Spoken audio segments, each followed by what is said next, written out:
Lucas capítulo 2, a partir do versículo 1. Diz o seguinte: naqueles dias foi publicado um decreto de César Augusto, convocando toda a população do império para recensear-se. O primeiro recenseamento feito quando Quirino era governador da Síria. Todos iam alistar-se, cada um à sua própria cidade. José também subiu da Galiléia, da cidade de Nazaré, para a Judéia, a cidade de Davi, chamada Belém, por ser ele da casa e família de Davi, a fim de alistar-se com Maria, sua esposa, que estava grávida. Estando eles ali, aconteceu completarem-se os dias, e ela deu à luz seu filho primogênito, enfaixou-o e o deitou numa manjedoura, porque não havia lugar para eles na hospedaria. Verso 8. Havia naquela mesma região pastores que viviam nos campos e guardavam o seu rebanho durante as vigílias da noite. E um anjo do Senhor desceu aonde eles estavam, e a glória do Senhor brilhou ao redor deles, e ficaram tomados de grande temor. O anjo, porém, lhes disse: não temais, eis que vos trago boa nova de grande alegria, que o será para todo o povo. É que hoje vos nasceu na cidade de Davi o Salvador, que é Cristo, o Senhor. E isto vos servirá de sinal: encontrareis uma criança envolta em faixas e deitada em manjedoura. E subitamente apareceu com o anjo uma multidão da milícia celestial, louvando a Deus e dizendo: glória a Deus nas maiores alturas, e paz na terra entre os homens, a quem Ele quer bem. E ausentou-se deles os anjos para o céu, e diziam os pastores uns aos outros: vamos até Belém e vejamos os acontecimentos que o Senhor nos deu a conhecer. Foram apressadamente e acharam Maria e José e a criança deitada na manjedoura. E vendo-o, divulgaram o que lhes tinha sido dito a respeito deste menino. Todos os que ouviram se admiraram das coisas referidas pelos pastores. Maria, porém, guardava todas as palavras, meditando-as no coração. Voltaram então os pastores, glorificando e louvando a Deus por tudo que tinham feito e visto, como lhes fora anunciado. Amém. Senhor Deus e Pai, Senhor, esta é a Tua palavra. Pai, te pedimos que nesta manhã o Senhor fale aos nossos corações, segundo o Teu querer e a Tua vontade, Pai. Que Teu Espírito Santo tenha liberdade no nosso meio, Pai. E que Ele encontre em nossos corações terra fértil para a Tua palavra. Que a Tua palavra alcance os nossos corações e frutifique nessa manhã, Pai. Usa-me como canal do Senhor, fale e anuncie a Tua vontade no nosso meio. É o que te pedimos. Em nome do Seu Filho Jesus. Amém. Gente, aqui a gente tem um relato, né, de Lucas do nascimento de Jesus. Só que o nascimento de Jesus, às vezes a gente olha assim, tipo, Lucas está aqui falando de um nascimento simples, afinal de contas Jesus provavelmente nasceu numa estrebaria e tal, no meio dos animais, e então Jesus está nos ensinando a humildade, então a gente deve ser humilde como o Senhor, porque Ele nasceu como humilde. Ou às vezes a gente pode até dar um salto nisso e pensar assim, se você, por exemplo, igual eu, gosta de desenhos, de herói e tudo mais, você pensa assim, não, Jesus é tipo o Goku. Por quê? Porque ele é um herói improvável. Pensa só, o Goku era o Saiyajin mais fraco do seu povo, mandado para o planeta mais fraco, onde os heróis eram os mais fracos que tinham. Então ele é um herói improvável, porque ele tinha tudo para não ser herói. Então ele se torna o mais forte de todos e salva todo mundo. A gente olha assim para a vida de Jesus e fala assim, não, ele é um herói improvável. Por quê? Porque nasceu numa manjedoura e tal, ninguém dava nada por ele. Os pastores ali receberam a notícia, então beleza, tudo mais. Não, Jesus não é esse tipo de herói. Jesus é o único herói possível. E hoje é isso que eu gostaria que a gente tivesse em mente e pudesse trazer aqui para os nossos corações e pudéssemos nos deleitar nisso.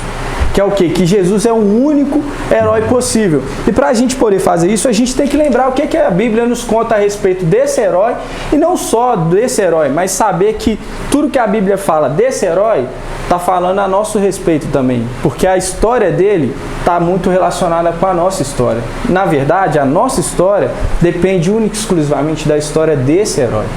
Então olha só, se a gente volta lá no início, lá em Gênesis, a gente vê que Deus cria para si o quê? Um reino. Porque a história da criação é uma história de um reino, é a história também de um templo, a gente poderia pensar assim, um templo onde Deus está sendo adorado. A gente poderia pensar que é a história de um presente, o pai dando um presente para o seu filho, porque Deus Pai dando a criação para o seu filho.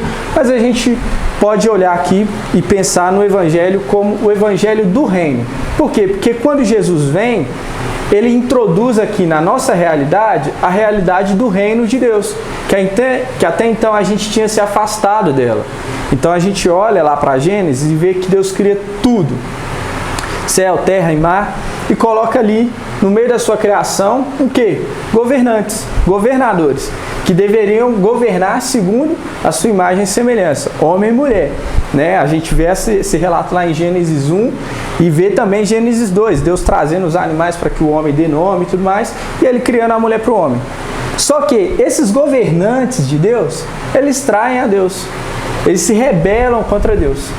Deus dá uma ordem clara e fala assim, ó, vocês podem aproveitar de tudo, mas daquela árvore ali vocês não podem se aproveitar dela. Aí o que acontece? A serpente enganando um homem, falando com ele assim o seguinte, olha, Deus está enganando vocês. Na verdade, ele não quer que vocês sejam como ele. Só que o homem já era. A mentira de Satanás para os homens é que, tipo, não, ó, Deus não quer que vocês sejam igual a eles, mas eles já compartilhavam da imagem e semelhança de Deus. O homem e a mulher governando a criação era a glória de Deus manifesta aqui na terra. Só que eles não quiseram acreditar em Deus, preferiram dar ouvido à serpente e caíram nessa. Vamos ser iguais a Deus. E aí eles se rebelam. Só que quando eles se rebelam contra Deus, o reino de Deus entra em colapso. Por quê? Porque agora seus governantes estão em rebeldia. E aí, quando Deus chega para conversar com eles, eles fogem. Sua relação com Deus já não é mais a mesma. A relação consigo mesmo também não é, porque o homem vai dizer o seguinte, ó, eu fugi de você porque eu percebi que eu estou nu. Pai, ele sempre esteve. Então, agora alguma coisa na percepção dele com relação a ele mesmo mudou. E não só isso, a relação dele com o próximo mudou também, porque a mulher que era carne da mesma carne que ele, semelhante a ele, agora já, não, ela é culpada de eu ter te traído. Na verdade, você é o culpado porque foi você que me deu. Então, o homem já se aparta de Deus, né? Toda a humanidade. E não só isso, da criação também. A gente vê que, por exemplo, o homem teria que se alimentar do suor do seu trabalho, e a terra, que daria frutos naturalmente, agora ela dá ervas e espinho. Erva daninha e espinho, ou seja, o homem agora vai ter que labutar para tirar coisa boa da terra. Porque a criação agora entrou em desordem. O fato do homem ter se rebelado é como se ele falasse assim, ó, aquele reino que você me confiou, agora eu quero ele para mim. Só que o homem não dá conta da realidade, e a realidade entra em colapso. E a gente vê que, por exemplo, até a adoração ela teve problema. Por quê? Porque logo em seguida, o primeiro culto a Deus dá origem a um assassinato. Caim e Abel apresentam a oferta para Deus, a oferta de um é aceita, do outro é rejeitada, o que o outro faz? Vai lá e mata o irmão dele. Que não, que isso? A sua é aceita, a minha não é? Você vai morrer. Então, mata. E não só isso, esse homem que mata seu irmão, a palavra vai dizer que ele, sem o auxílio de Deus, em Gênesis 4, se não estou enganado, a partir do verso 16 ali, aproximadamente, vai falar que ele, sem o auxílio de Deus, ele começa a construir para si uma cidade. Ou seja, eu quero agora o meu próprio reino, meu próprio domínio. E aí a gente vê que dali a maldade humana vai crescendo. Dali em diante, o homem vai ficando cada vez mal, a ponto de que Deus tem que selecionar um homem ali da humanidade e falar assim, ó, eu vou acabar com tudo, vou zerar tudo, vou reiniciar, vamos reiniciar as coisas, vou mandar um dilúvio, vai tudo começar do zero. Começa do zero, só que o que acontece? Logo em seguida, pecado, maldade crescendo, como se, tipo assim, o homem agora está em uma condição de rebeldia total contra Deus, e ele sempre vai tentar inventar um jeito de lidar com a realidade, criar o seu próprio domínio. Por exemplo, se você vai lá em Gênesis 11, você vai ver que logo em seguida, depois de ter passado ali 6, 9, capítulo 6 até o 9, a história do dilúvio, no 11 já tem o quê? Torre de Babel, o homem criando uma cidade para você, uma torre querendo chegar aos céus e querendo ser o quê? Igual a Deus. Ou seja, o pecado do homem continua o mesmo. O homem continua em uma condição de pecado. E aí a gente olha para isso e pode pensar assim: cara, Deus perdeu o controle das coisas. Deus, ele não perde o controle de nada. Ele sabia que essas coisas iam acontecer. Então ele já começa ali, colocar na história a solução para aquele problema. E qual é a solução que ele aponta logo no início da história?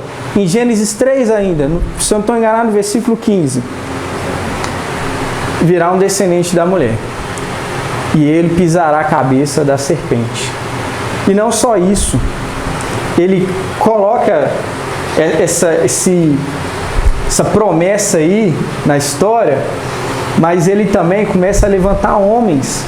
Porque se você para perceber, eu peguei o lado de Caim, da maldade humana.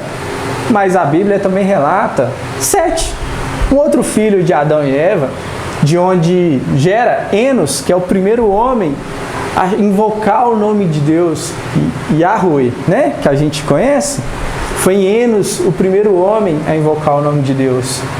E não só Enos, de Enos você vai ver que vem um pouco mais para frente Enoque, um homem que andava com Deus e que Deus tomou para si. É como se Deus estivesse dizendo assim, calma, tudo parece ter perdido o controle, saído do meu domínio, mas fica tranquilo, eu estou preparando algo que vai abalar a estrutura. Vai começar com um homem.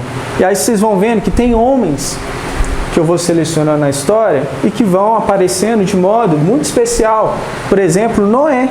Noé é o homem escolhido com a sua família para o quê? Para repovoar a terra, recomeçar aquilo que Deus tinha feito lá no início. Mas a gente vê que a maldade humana volta a agir novamente, então Deus começa, daquela mesma linhagem, trazer homens. Ele chama Abrão, né, a princípio, que se torna Abraão, promete ele um descendente, que por meio desse descendente ele abençoaria todas as nações. E aí a gente começa a perceber que Deus vai revelando o seu plano progressivamente. Então daquele descendente vem outros, daqui é uma tribo, daqui a pouco é uma nação. E essa nação, Deus ensina que o quê? É necessário que um justo morra para que vocês vivam. Como? Bom, libertando eles da escravidão. Eles já eram um povo grande, estavam escravizados no Egito. E qual é a lição que Deus dá para eles? No 14º dia lá, do mês específico, vocês vão matar um cordeiro, um ser inocente, para que vocês possam ser libertos. E não só isso, que a gente pensa que o único inocente que morreu no dia que os judeus foram libertos do Egito foi um cordeiro. Foram cordeiros, né? Na verdade, não foi. Os filhos do Egito, daqueles que não creram que Deus ia libertar, também morreram. Pessoas inocentes, crianças, morreram. Os primogênitos morreram naquela noite. É Deus deixando claro que era necessário que alguém inocente morresse para que vocês fossem libertos, para que vocês tivessem liberdade. E aí, ao longo de toda a história, Deus vai entregando profetas e homens que vão anunciando a respeito desse descendente da mulher, desse homem que viria e realizaria a obra do Senhor, libertando e trazendo não só libertação, mas paz, prosperidade, e que nos libertaria também da nossa iniquidade, do nosso pecado. Esse homem era um homem tão extraordinário, que alguns chegaram a pensar assim, não, o Messias prometido não pode ser uma só pessoa, porque o que ele vai fazer, os reis de Israel não conseguiram fazer, os sacerdotes de Israel não conseguiram fazer, e os profetas de Israel não conseguiram fazer, então ele tem que ser mais de um. Alguns chegaram a essa conclusão. Só que quando a gente chega na narrativa dos evangelhos, a gente começa a perceber que a promessa de Deus não era de um homem qualquer, mas de o único homem capaz de nos salvar. O um homem que não era um homem como todos os outros. Por quê? Porque a natureza humana, ela está em rebeldia contra a natureza divina. E aí quando a gente chega, por exemplo, em João, a gente vê que esse homem que Deus prometeu, na verdade era o próprio Verbo de Deus. O próprio Deus, segunda pessoa da Trindade, o Filho eterno de Deus, ele se encarnou para nos salvar. Então, quando a gente lê lá em Lucas que Jesus nasceu e foi posto em uma manjedoura, a gente tem que entender que aquela criança que nasceu, ela carrega em si a natureza divina e a natureza de um homem. Verdadeiramente Deus, verdadeiramente homem, conciliando duas naturezas que estavam em guerra em uma só criatura, trazendo paz na terra entre os homens. Por isso Jesus é o nosso único Salvador e o único Salvador possível, porque o homem prometido, ele também é Deus de verdade. Um verdadeiro homem é Deus de verdade. Então, quando a gente vê os anjos aqui anunciando o nascimento desse Salvador e falando paz na terra entre os homens a quem Ele quer bem, ou glória a Deus nas maiores alturas e paz na terra aos homens a quem Ele quer bem, eles estão se referindo à paz encarnada, o próprio Deus encarnado, naquela criança ali, numa manjedoura, num lugar simples, toda a majestade de Deus contida em um bebê. Toda a glória de Deus, todo o poder de Deus contido em um bebê que estava deitado em uma manjedoura. Então Jesus é o nosso único Salvador. Ele é o nosso único Salvador porque Ele é o único Salvador possível, verdadeiramente homem e verdadeiramente Deus. Jesus concilia homem e Deus na sua natureza. E agora Ele começa a inculcar no meio da sua criação, no meio desse povo rebelde, o reino de Deus. Ele começa a manifestar o reino de Deus. E é por isso, e aí eu creio que ele começa a inverter toda a lógica. Ele começa a inverter toda a lógica, não é porque ele é um Salvador improvável, é porque ele é o único possível mesmo. Então ele começa a mostrar que no reino de Deus, aquilo que funciona no reino dos homens não dá certo. É preciso mudar, é preciso uma nova natureza. Então agora vamos inverter a lógica. Se Roma tem todo o glamour e o Império Romano mostra sua força e o seu poder oprimindo os homens, Deus vem numa forma de uma criança, nascendo numa manjedoura, sendo posto em uma manjedoura. Se os homens são rebeldes e não sabem cultuar a Deus como deve, a ponto de que o culto deles matam pessoas ao invés de trazer vida, então agora eu vou trazer pessoas indignas de me adorarem para me adorar junto aos anjos. Por quê? Como é que você fala isso, certo? Bom, no verso 8 aqui, a gente vê Lucas narrando o seguinte: havia naquela mesma região pastores que viviam nos campos e guardavam o seu rebanho durante as vigílias da noite. O que Lucas está enfatizando aqui, gente?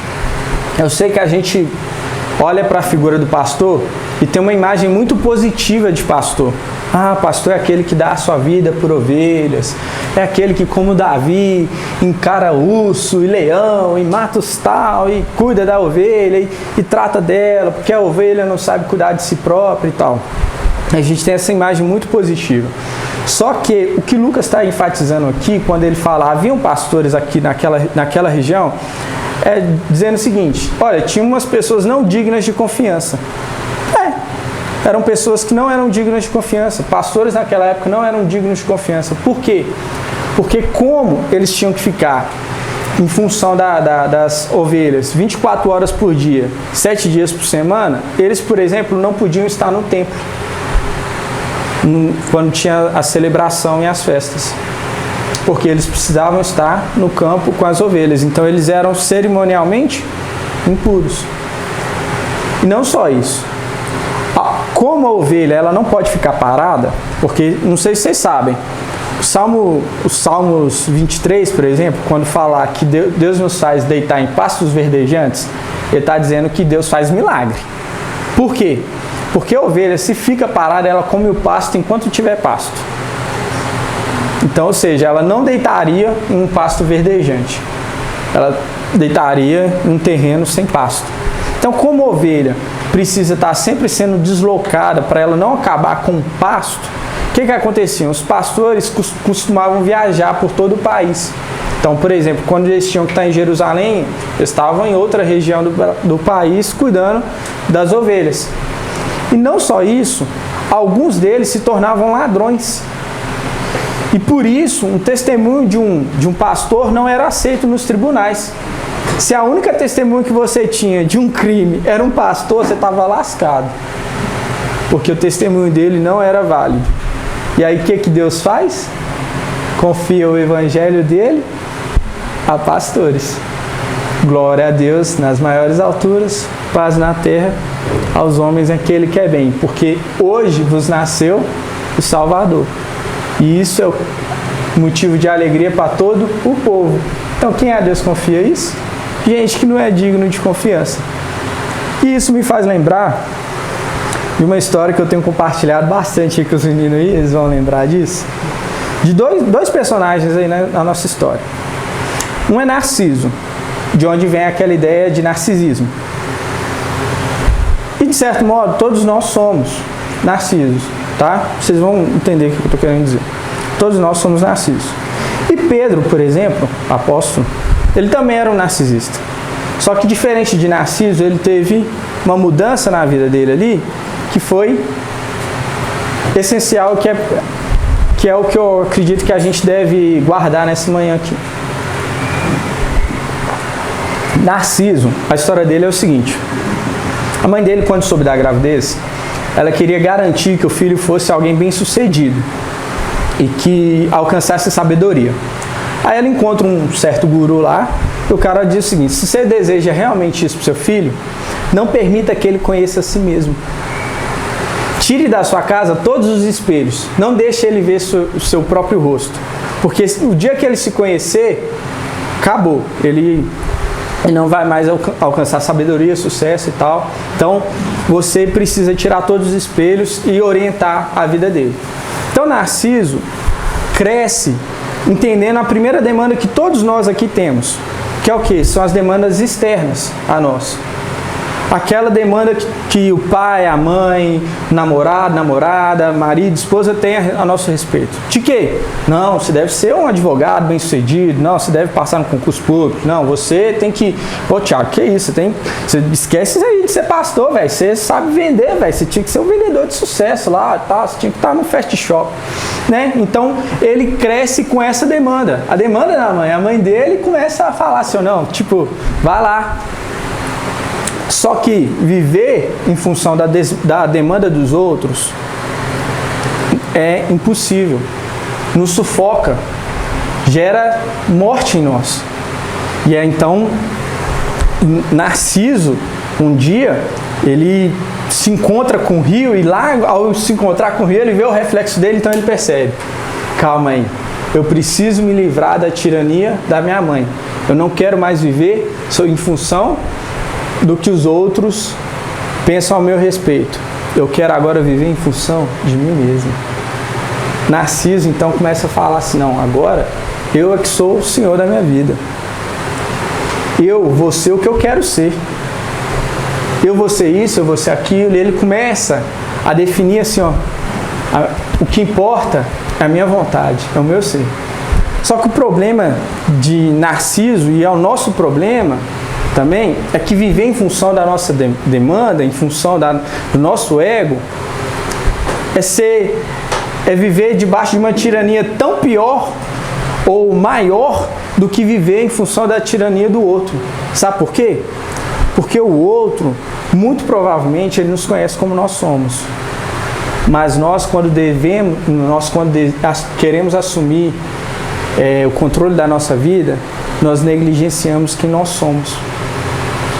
quando nós resolvemos viver em função de nós mesmos, a gente sempre fala, não, quando eu ser isso, quando eu for aquilo, eu vou me tornar isso, eu vou me tornar aquilo.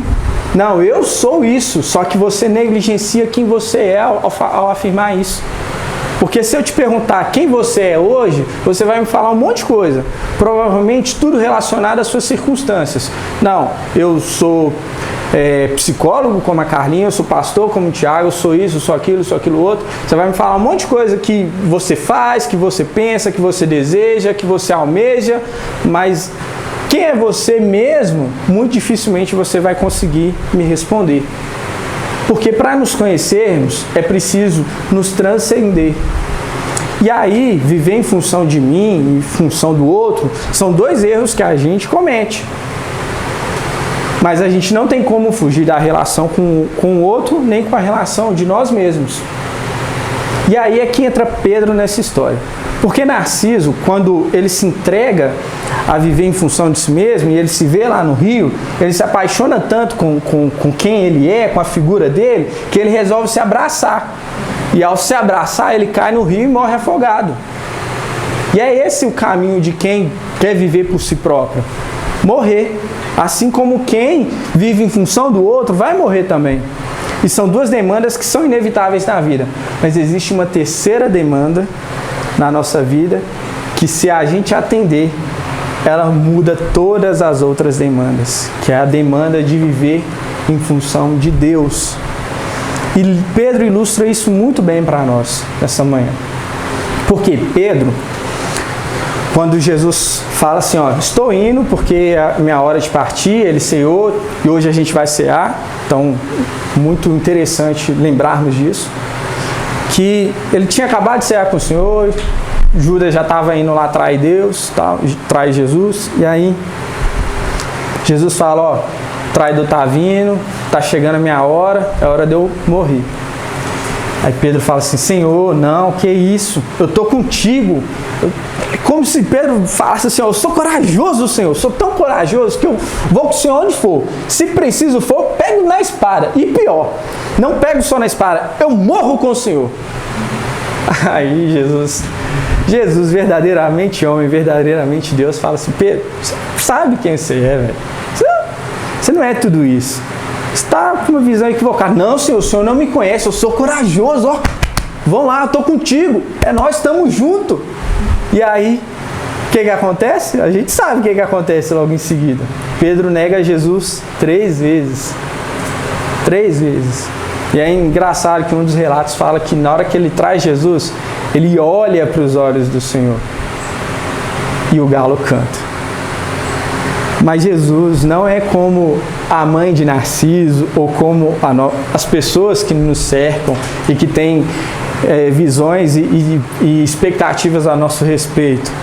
Nem é como nós, que às vezes nem nos perdoamos por nossas falhas ou temos uma visão muito superestimada de quem nós somos. Jesus, ele nos conhece como nós somos, literalmente, melhor do que nós mesmos.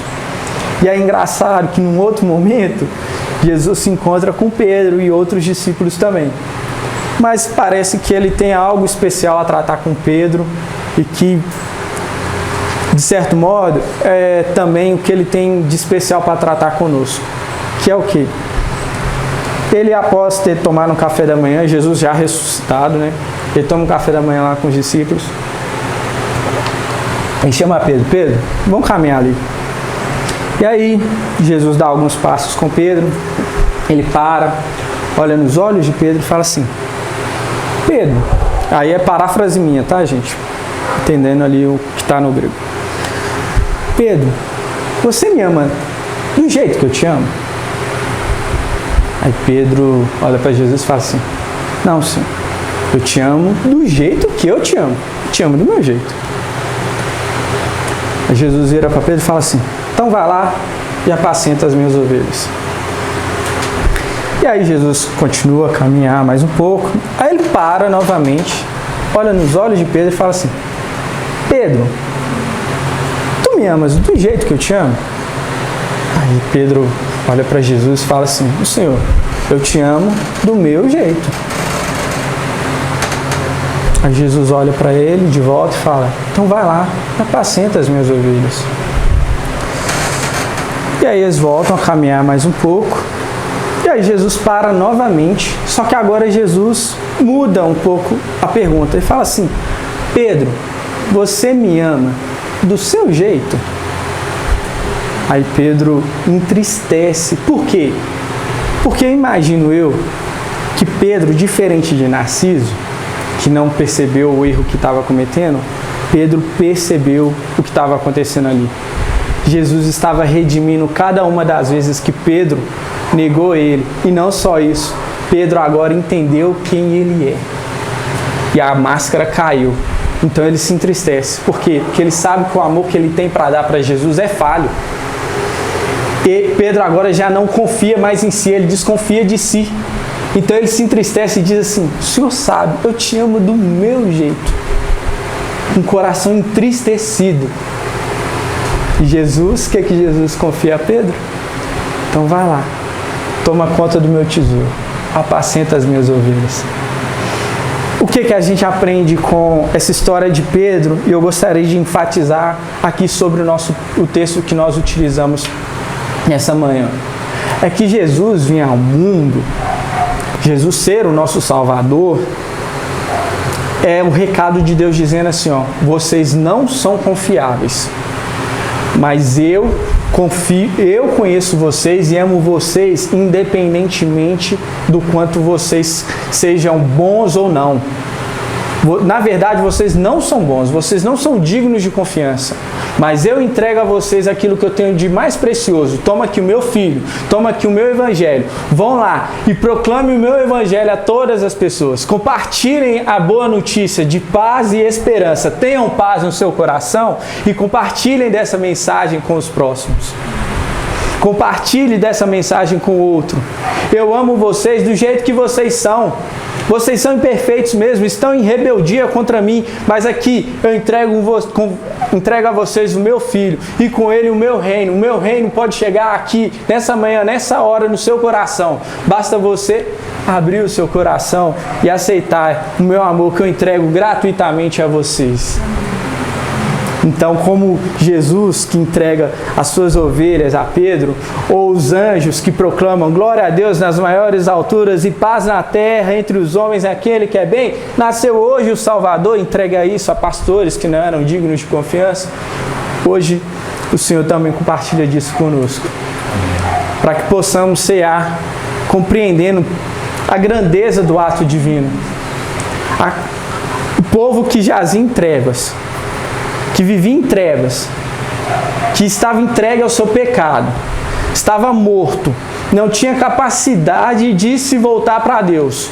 Homens rebeldes que em todo momento se rebelaram contra Deus, mesmo Deus entregando a sua vontade, se manifestando no monte para eles, eles ainda assim persistiam com o coração duro, criando sistemas opressores de religião, de império, de governo. E Deus começa a ruir todos esses falsos senhores, falsos deuses, essas falsas religiões, entregando seu filho. Para que o quê? Para que a nossa natureza fosse transformada, porque éramos incapazes de nos voltar para Deus, então Deus se volta para nós. Vem na condição de servo, nos entrega seu evangelho, que muda completamente a nossa natureza. Por quê? Porque ao recebermos o evangelho, Deus compartilha conosco da natureza divina, derramando o seu Espírito Santo sobre nós. Espírito Santo esse que derrama do amor de Deus aos nossos corações. Então que hoje, ao cearmos, possamos cear com o coração alegre, sabendo que paz chegou. E paz na terra podemos vivenciar por meio de Jesus Cristo, que se entregou numa cruz por nós, mas que primeiro foi uma criança. Nasceu em uma condição humilde. Aquele que era o Verbo, que por meio de tudo, que por meio dele tudo foi criado, agora estava sujeito aos cuidados de uma mulher. O descendente de uma mulher veio ao mundo e agora nós temos paz com Deus aqui na terra, mas um dia o reino dele chegará. Já chegou aos nossos corações, mas chegará de modo físico. Enquanto isso, ele vai reunindo para si um povo que no final das contas é uma família de irmãos nascidos de novo pelo Espírito Santo.